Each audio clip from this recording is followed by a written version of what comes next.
I was hired to protect her, but the heiress had her own rules: protect me harder, or don't protect me at all. The first time I saw her, I realized immediately that guarding this heiress wouldn't be a simple assignment. She didn't radiate the haughty coldness I had expected from someone of her wealth and status. Instead, there was a quiet confidence about her, the kind that made people notice without demanding it. I had spent years training my body and mind for situations like this, but nothing had prepared me for the way my pulse quickened the moment she looked at me. It was late afternoon, sunlight spilling through the tall windows of the mansion's grand hall. I was following my routine, scanning the perimeter, checking security feeds, when she appeared at the top of the staircase. Her presence had a way of claiming the space without needing to move, her posture relaxed, yet every motion seemed deliberate. She was reading something, but the corners of her lips curved up as she glanced in my direction. Our eyes met, and I felt that strange jolt in my chest, a mix of awareness and unease.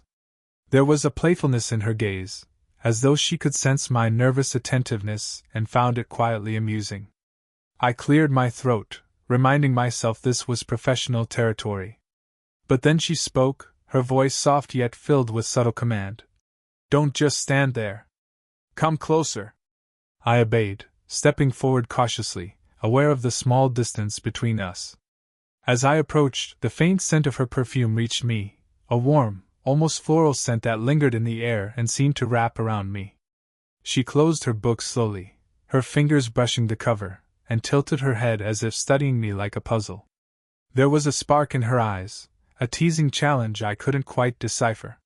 She leaned slightly, enough that her arm brushed mine as she gestured toward the hallway. The touch was brief, but it sent a shiver up my spine. It wasn't intimate in a conventional sense, it was measured, playful, testing boundaries, but it carried a weight I hadn't anticipated. "I hope you're ready," she said with a smirk. "Because I don't make things easy." I nodded, forcing my voice to remain steady, though my heart betrayed me with its quickened rhythm. This wasn't just a job, it was a challenge. She was sharp, perceptive, and confident, and she had an uncanny ability to read people. I could tell that every glance, every movement, was intentional, a silent test of my composure and attentiveness. That first encounter set the tone for everything to come. Her subtle amusement, the way she navigated the room with ease, and her effortless command of attention planted the seeds of intrigue and tension that would follow me through the weeks ahead. I realized then that guarding her would be as much about anticipating her whims as it was about keeping her safe. And deep down, I knew that beneath the playful challenge lay something else, a curiosity, a quiet pull, that neither of us could ignore. In that moment, standing a few feet apart in the warm afternoon light, I understood, this assignment would change me, though I didn't yet know how deeply. And she, the heiress with the mischievous smirk, was already inescapably a part of my thoughts. After that first encounter, the mansion felt different, not just a place of luxury and quiet halls, but a stage for subtle games of awareness and closeness. I had expected my role to be strictly protective, watch, anticipate, intervene if necessary. But she had a way of bending that routine into something unpredictable, something personal. Every step I took seemed to intersect with hers in a way that made my attention sharpen, my senses over-alert. It began with small, almost mundane moments. Walking alongside her in the garden as the sun dipped behind the hedges, I noticed the soft rustle of her dress against her legs, the faint warmth radiating from her hand as she gestured while speaking. Her voice carried lightly on the breeze, teasing, curious, full of understated energy. "You take your job very seriously," she remarked, glancing at me from the corner of her eye, her tone almost playful. "Do you ever relax?" I smiled faintly, shrugging. "Relaxing comes later. Right now, my focus is on keeping you safe." She laughed softly, the sound rich and genuine, and stepped a little closer than necessary as we navigated the winding stone path. Her proximity was innocent in appearance but charged with subtle tension, a hand brushing briefly against mine, a shoulder almost grazing mine as we turned. Each contact lingered just a fraction longer than expected, leaving a warmth that traveled up my arm. I told myself it was just coincidence, Yet my mind betrayed me with thoughts I couldn't suppress. Even indoors, the pattern continued. In the library, she would lean over the desk to examine documents, her hair cascading over her shoulder in a way that sent a flicker of distraction through me. When she reached for something on a higher shelf, our hands would meet briefly. Accidental, she claimed, but the smirk on her lips suggested otherwise. "You're too tense," she said softly, her fingers brushing mine just long enough to feel deliberate. "You need to loosen up." I couldn't tell if she truly wanted to see me relaxed, or if it was simply a playful test of boundaries. Either way, I found myself adjusting to her rhythms, noting the cadence of her voice, the way she shifted her weight when thinking, the faint but deliberate gestures that seemed to pull me closer without words. And in the quiet moments, when the mansion's hum faded into the background, I caught glimpses of something softer beneath her confident exterior, a flicker of vulnerability, a subtle longing for connection. By the end of that week, the line between professional duty and personal intrigue blurred. I noticed how she savored small comforts, a warm cup of tea, the quiet of the evening, the brush of the wind against her face, and how she allowed me small windows into her private world. It was in these moments, simple and fleeting, that our proximity became more than physical. It became emotional, a gentle dance of observation, attention, and unspoken understanding. And every time our hands accidentally brushed, every time her glance lingered just a heartbeat too long, I felt it, the thrill of knowing that this wasn't just about protection anymore. It was about the slow, deliberate weaving of two lives, two hearts, gradually drawing closer in a rhythm neither of us fully controlled, yet neither of us wanted to resist. It was one of those rare evenings when the mansion seemed to exhale, the bustle of staff fading into quiet shadows, and the only sounds were the soft clink of teacups and the faint hum of the air conditioning. I found myself seated across from her in the sunroom, a space drenched in the warm glow of fading sunlight. For the first time, it felt like she wasn't testing me, teasing me, or keeping up her confident facade. She was simply herself, and that truth was disarming. "I don't often let anyone see this side of me," she said quietly, her fingers tracing the rim of her cup. There was no playfulness in her tone, only a fragile honesty that made me sit straighter, heart tight with unspoken understanding. "People see the heiress, the confidence, the control, but it's exhausting." I listened, offering nothing more than my presence and attention. It wasn't my place to advise, only to hear, and that was enough, for now. Her voice trembled slightly, just enough to betray the loneliness that came with her world. Wealth could build walls, but it couldn't guard against the quiet ache of isolation, the unshared burdens of expectation. "I sometimes wish I could just be invisible," she confessed, her gaze dropping to the floor. "No attention, no obligations. Just normal." Her hand hovered near mine on the table, not quite touching, but close enough that I felt the heat of her presence. It was a subtle invitation, a small bridge over the gulf she usually kept between herself and the world. I reached out, gently resting my hand near hers, careful not to overstep. The air seemed to shift, charged with a quiet intensity, the kind that made a heartbeat sound impossibly loud. "You don't have to be invisible here," I said softly. "I see you. I'm here, and I'm not going anywhere." Her eyes lifted slowly, meeting mine with a vulnerability that felt both rare and intimate. In that gaze I saw her fears, her resilience, and the tender desire for someone to understand her without judgment. She offered a small, almost shy smile, a gesture that felt heavier than any words. And in that smile, I realized the dynamic between us was no longer just professional. There was an emotional tether forming, delicate but undeniable, connecting us in ways neither of us had anticipated. The silence that followed was not awkward. It was filled with the unspoken recognition of mutual vulnerability. I noticed the faint warmth of her hand as she shifted slightly closer, the subtle way her hair fell around her face, framing the softness I rarely saw. Every small detail anchored me in the moment, made me acutely aware of her presence, and deepened the bond that had been growing quietly over the past days. By the time the evening faded into night, the distance between us, both physical and emotional, felt smaller. There was a trust forming, fragile but real, and a mutual understanding that beneath her confident smirk and my professional vigilance lay something more profound, a genuine connection, a shared acknowledgement of loneliness and longing. In that quiet room, with only shadows as witnesses, I realized this was the moment when our story began to shift. It was no longer just about protection or duty. It was about seeing each other, truly seeing, and slowly, subtly, letting the heart notice what the eyes already had. After the vulnerability she had shown, our interactions began to take on a new rhythm, a delicate balance between familiarity, teasing, and unspoken curiosity. She seemed more aware of my presence now, of the way I lingered just a step behind her, attentive to her every movement. And I, in turn, became more attuned to her subtle signals, the tilt of her head, the glint in her eye when she was plotting some quiet mischief, the soft sigh that suggested she was testing me, or herself, as much as me. It started in the most innocuous of ways. We were in the mansion's library, surrounded by towering shelves of leather-bound books. She reached for a volume on the top shelf, and I instinctively stepped forward. Our hands brushed for a split second, and she looked at me with that knowing smirk that had become so familiar.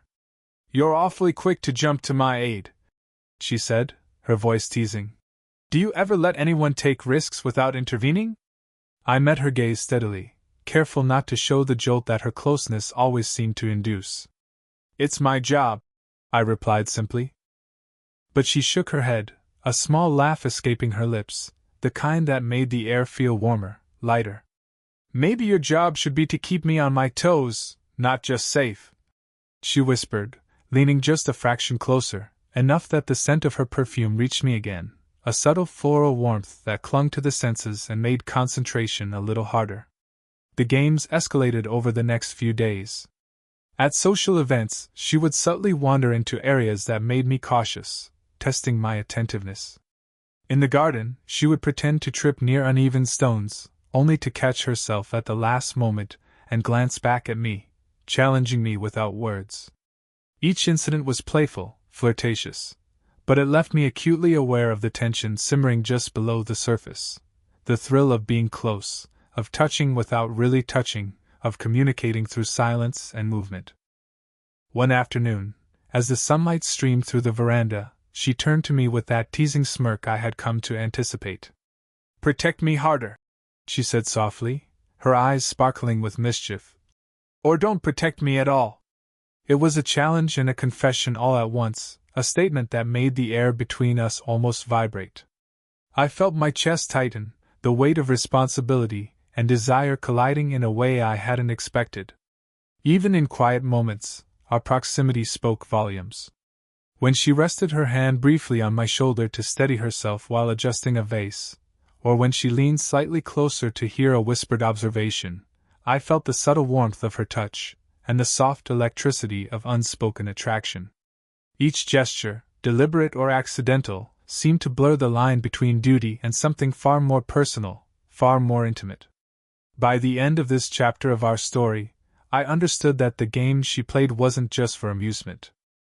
It was a way to draw me closer, to test boundaries, and perhaps, to see if I would meet her challenge, to protect her, yes, but also to connect with her in ways either of us could ignore. And deep down, I realized I was willing to accept that challenge, heart and mind, even if it meant navigating emotions I wasn't fully prepared for. It started as an ordinary evening, the mansion bathed in golden lamplight, the quiet hum of life winding down. I was checking the perimeter when a subtle sound caught my attention, the soft shuffle of someone moving in a restricted area. At first I hesitated, thinking it might be staff, but instinct and training kicked in. I moved toward the source, senses alert, every muscle coiled for action. And then I saw her. She had slipped away from the living quarters, wandering into the garden courtyard where the shadows stretched long and uncertain. My heart lurched. She hadn't mentioned leaving, and the air felt suddenly charged with a danger I couldn't ignore. "You shouldn't be out here alone," I said, approaching briskly, keeping my voice calm even though my pulse had accelerated. She turned to face me, the moonlight casting a soft glow across her features. "I just wanted a moment of peace," she said, her voice light, almost teasing, but I could see it wasn't entirely play. Her eyes held a flicker of unease, a subtle acknowledgement of vulnerability that she usually masked so well. "Peace is fine," I replied, stepping closer. "But not at the risk of your safety." My gaze scanned the surrounding hedges, the shadows, alert to any movement. There was no immediate threat, yet the tension between us was undeniable.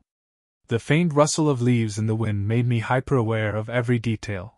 Her slight shiver, the way her hair fell against her shoulder, the warmth radiating from her, as she leaned ever so slightly toward me. Suddenly, a loud noise, a gate rattling in the wind, startled her. She froze, and in that instant, my training overrode all hesitation. I moved to position myself between her and the perceived danger, my hand brushing hers as I steadied her. The contact was brief but grounding. She felt the firmness of my presence, the protective weight of my body, and I felt the quickening of her heartbeat against mine, subtle but undeniable. Her breath hitched slightly, and I realized she had trusted me completely in that moment, more than I had dared hope.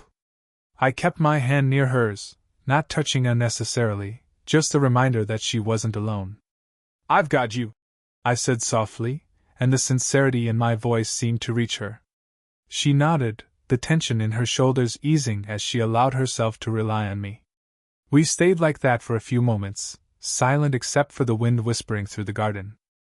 There was no teasing, no playful challenge, only trust, quiet, and a shared understanding that what we felt for each other was deeper than either of us had yet admitted. In the safety of that protective bubble, I noticed the faint softness of her smile, the subtle shift of her posture as she leaned slightly closer, and I understood. The emotional stakes between us had changed. By the time we returned to the mansion, side by side, the playful tension had evolved into something far more profound. I knew now that protecting her wasn't just about duty. It was about connection, trust, and the unspoken pull of something that neither of us could deny. That night, I realized I would guard her with more than vigilance. I would guard her heart as well. After that night in the garden, something had shifted between us, a quiet, undeniable change that lingered in every glance, every gesture, every shared space. The playful teasing was still there, but now it carried a weight of intimacy neither of us had allowed before. I noticed it in the way she looked at me over her teacup, eyes softening for just a heartbeat longer than necessary, or in the subtle brush of her hand as she adjusted a cushion near me. These small, deliberate touches spoke more than words ever could. It was during one of those quiet evenings, seated in the study with only the warm lamplight and the soft hum of the mansion around us, that she spoke first. "Do you ever think about what this is?" Her voice was low, tentative, carrying the vulnerability she rarely showed. She didn't need to explain. I knew exactly what she meant. The closeness we shared, the tension, the subtle pull between us that had grown stronger over weeks. I leaned slightly closer, careful not to overstep, letting my presence be the comfort she sought. "I think about it," I admitted softly. "More than I probably should." The words were simple, but the weight behind them was heavy with truth. She looked down, a faint blush creeping across her cheeks, and I reached out instinctively, resting my hand near hers on the table. Not touching, yet close enough that she could feel the warmth of my skin. For a moment neither of us spoke. The air seemed to thrum with the unsaid, each heartbeat echoing the tension between us. Then, with a small sigh, she lifted her gaze, meeting mine with an honesty that left me breathless. "I've never felt this way before," she admitted, her voice barely above a whisper. "It's frightening, but also necessary." I nodded, understanding completely. "I feel the same," I said, letting my eyes linger on hers, memorizing the depth of her expression. "I didn't expect it, but now I can't ignore it." She smiled then, a mixture of relief and wonder, and in that moment, the mansion around us seemed to shrink until it was just the two of us.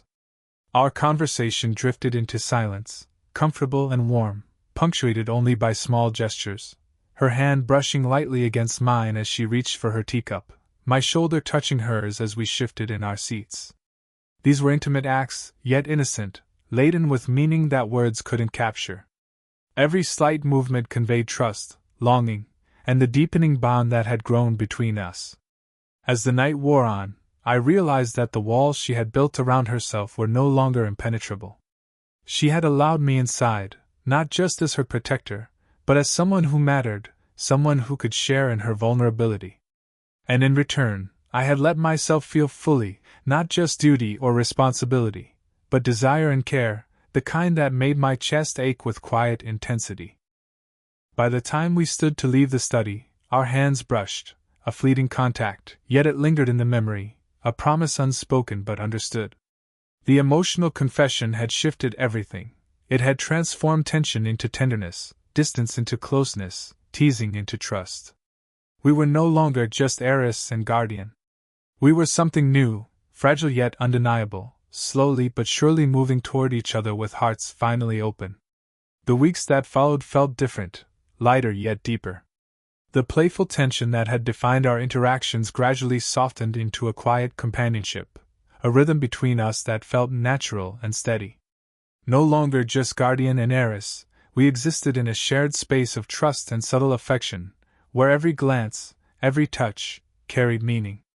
It was during an early evening in the veranda, the sky painted with soft strokes of orange and pink, that the culmination of everything we had built became unmistakable. She was seated in the wicker chair, her legs tucked to the side, the breeze playing with a few strands of hair that had escaped her bun. I stood nearby, leaning lightly against the railing, watching her in the way that had become second nature, noticing the curve of her smile when she caught sight of something amusing, the way her hands moved with gentle grace as she held a warm cup of tea.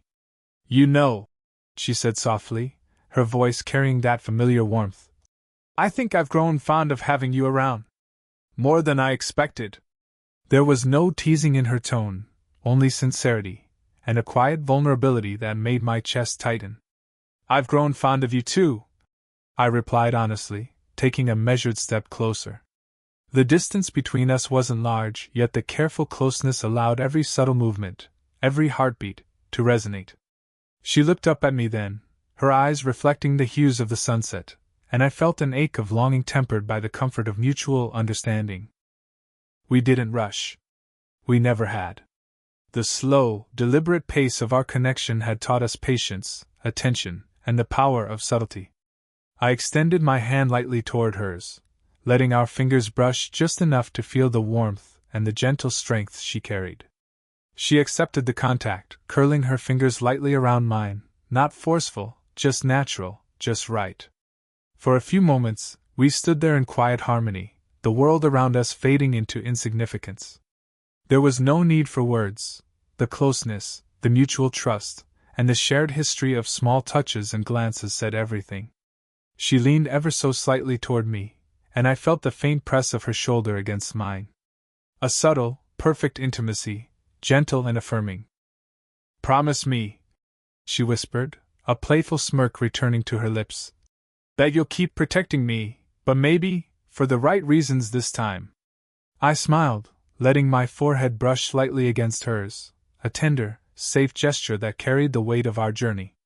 "Always," I said softly. "For every reason that matters." The sun dipped fully below the horizon, leaving us in the soft glow of twilight, hands still intertwined, bodies comfortably close. It was not dramatic, not rushed, not overblown. It was warm, intimate, and utterly satisfying. The tension that had once defined our interactions had transformed into trust, care, and quiet love. In that moment, I realized our story had reached its natural conclusion. The playful challenges, the near crises, the emotional confessions, each had built the foundation for a bond that was now unshakable. She, the heiress with the teasing smirk, and I, the younger man entrusted with her safety, had found something beyond duty or attraction. We had found each other. And as we stood there, side by side, watching the stars emerge in the night sky, I felt it, a calm certainty, a warmth that filled the chest, and the quiet, enduring knowledge that this was exactly where we were meant to be.